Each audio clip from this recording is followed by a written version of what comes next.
it even more one-dimensional. And Eric Bennett, one of their starting safeties, going to be out for this game as well. That may actually be a positive for them. Maybe they get to try somebody else.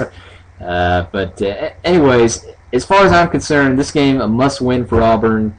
I don't think it's a stretch for them to win this game, but to me the key is Kyle Frazier has got to get some confidence early in this game, and not just the little passes out to the side. They got to open things up a little bit and get him going early. I've got to say that the burden lies on the coaches. You've got to know early, and you've got to test Frazier early to see if he's going to be accurate, and if he's not, get him out as soon as you can. First quarter, pull and put him on the bench, and get somebody in there who can do something.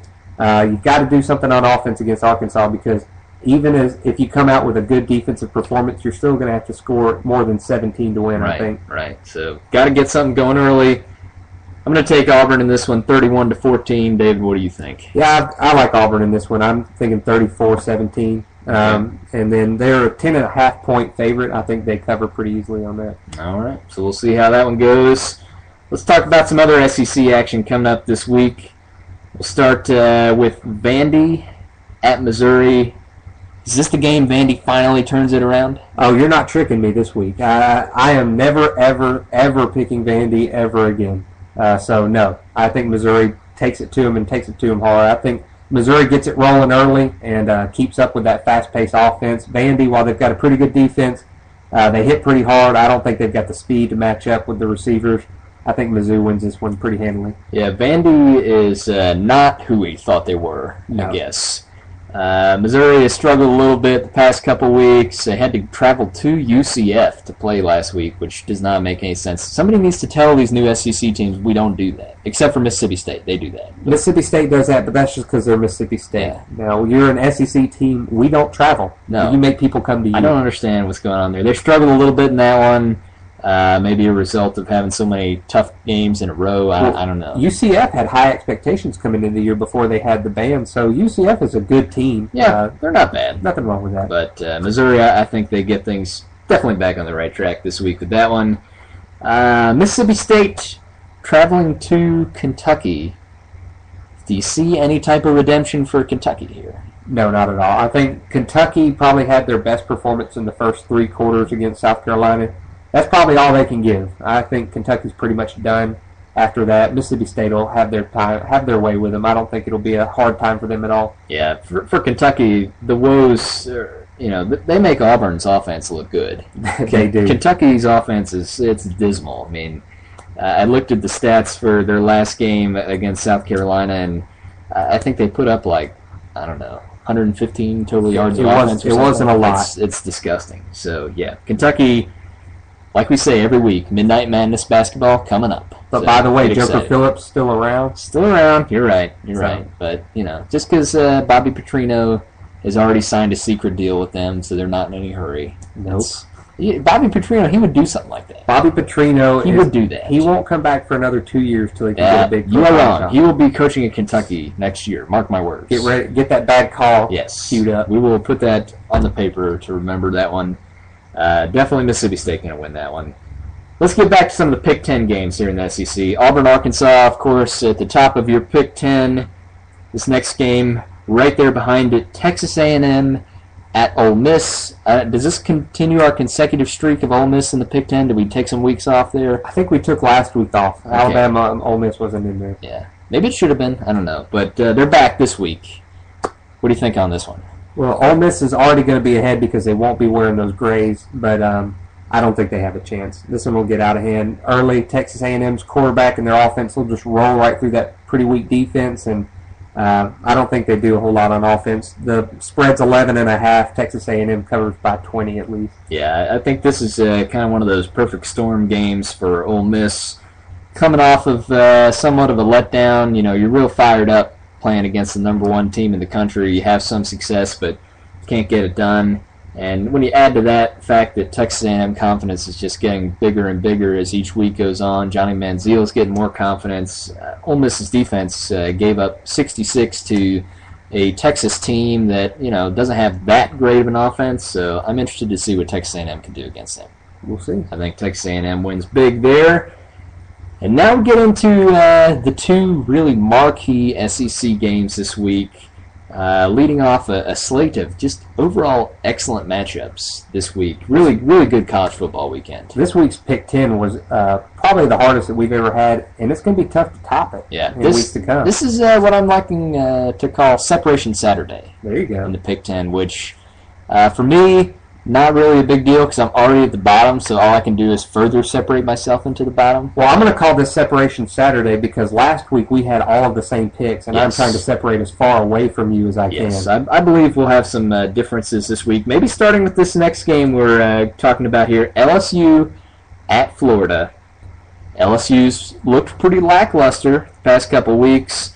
I'd like to give some credit to the Auburn defense having a hand in that, but when you see LSU playing Tosin last week and, you know, their heart just really wasn't in it, didn't put up that great of a performance. Florida team that's gaining confidence, I don't know, this could be a good one. It could. I think this is going to be really close. These games always are. It's going to come right down to the end, and in the end, LSU will accidentally figure out a way to win the game like they always do. I've got LSU winning by 2. I don't think even if we were picking against the spread, I'd pick Florida because I think it'll be a really close game. But if we're picking straight up, I think LSU wins by the slimmest of margins, and they don't even mean to. Well, I got some reasons to go against you here. Florida's victories over Texas A&M and Tennessee are looking a lot better these days. Both of those teams, despite Tennessee's inability to get it done in the end, they've looked better.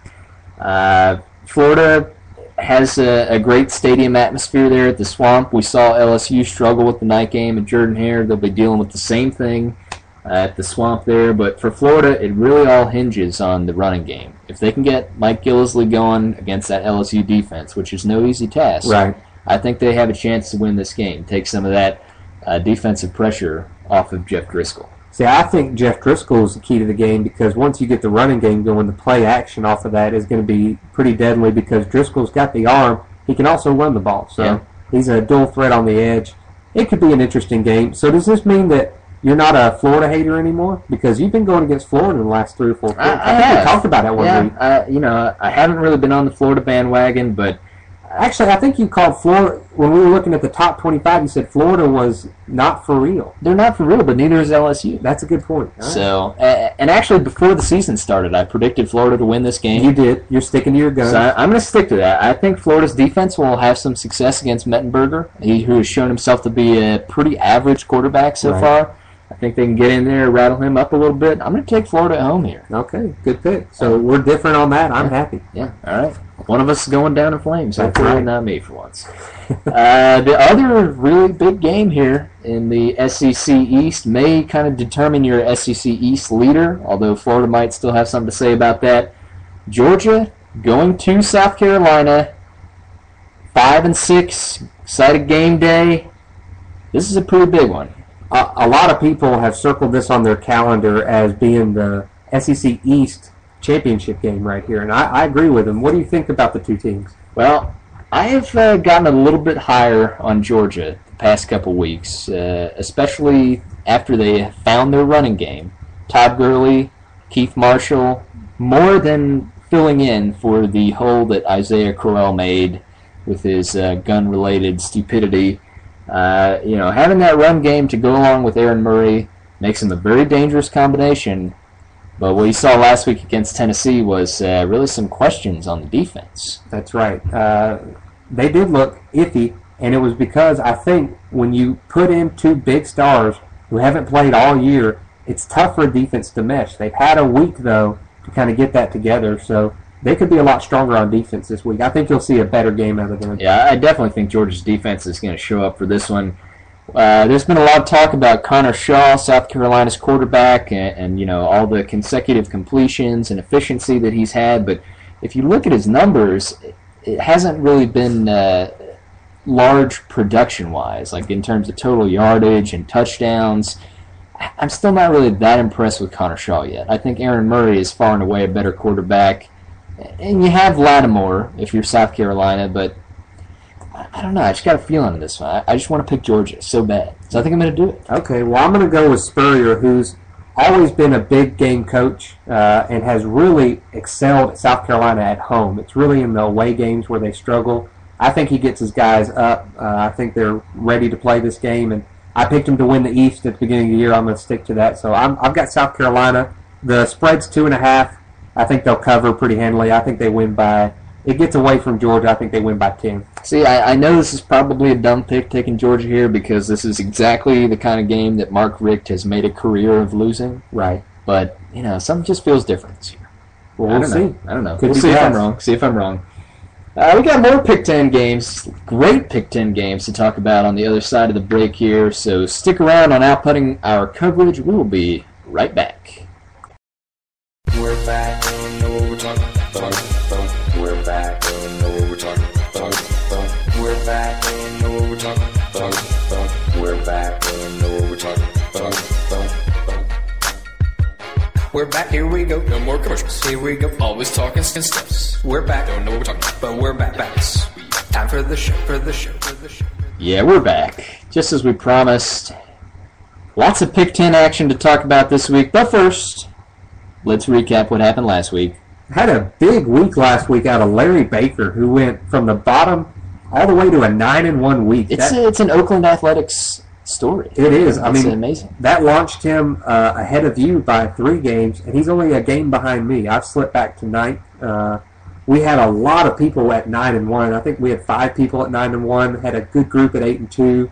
The majority of people were at 7-3, 6-4. So really a pretty good week. We only had one person sub 500 in Vaughn, but that's okay. They're just getting started, so kind of getting into the swing of things. They're just feeling their way out into this Pick 10 world. So right now it's the first time since the first week that we have a clear number 1. Oh man! Max 2011 is up by 1 game on Rumplefuglies and Bama Fan 1, and also Ribeyes. So we've got a 3-way tie for second.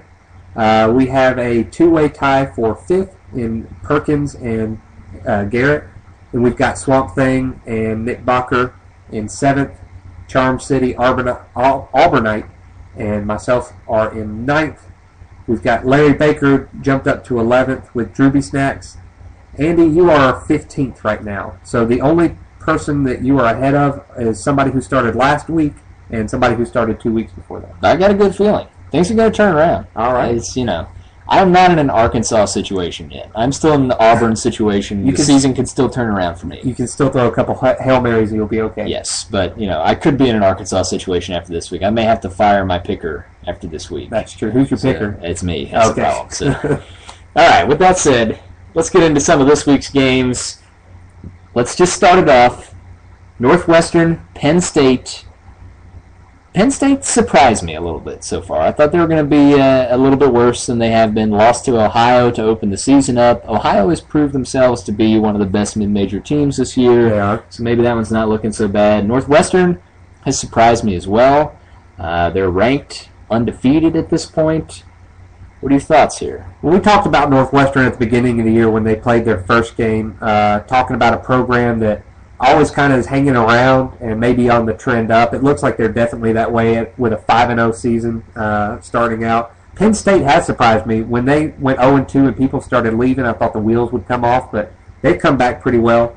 Spread's 3.5 points, so they're just giving Penn State the home field advantage. But I think Northwestern comes in and has a pretty high-octane offense, runs pretty quickly, so I think Northwestern wins and covers the spread. Yeah, Northwestern known for quarterbacks putting up big yards, and of course they've got another one of those this year, but to go along with it, they've had quite the rushing game. They've actually had a pretty balanced attack this year, and they took care of Indiana pretty handily last week. In my opinion, right now, Indiana and Penn State pretty close to the same level, so I'm going to take Northwestern here in this one. How many points do you think? I'd say at least 2 touchdowns. Oh, okay. I'm going to say 7-10. So we'll see. Yeah. So we'll see how that one goes. I'm going to jump over to the ACC now with Dr. Jekyll, Mr. Hyde, Virginia Tech versus Bad Boy, North Carolina. That's right. And who knows with Virginia Tech, really? I mean, 1 week they're hot, 1 week they're not. I mean, they're worse than Georgia Tech right now. That's saying something. That it is. I don't know what to think with Virginia Tech. I just know not to trust them, so I'm going to go with the Tar Heels. I know this isn't a basketball game, but North Carolina's looked okay. They're sitting at 3-2. They've had some good games. They've also had some letdowns, but they've been the more consistent team. It's only a 4.5-point spread, so I'm going to take North Carolina. Yeah, my thoughts on North Carolina, they've had a couple close losses, one of them good to Louisville.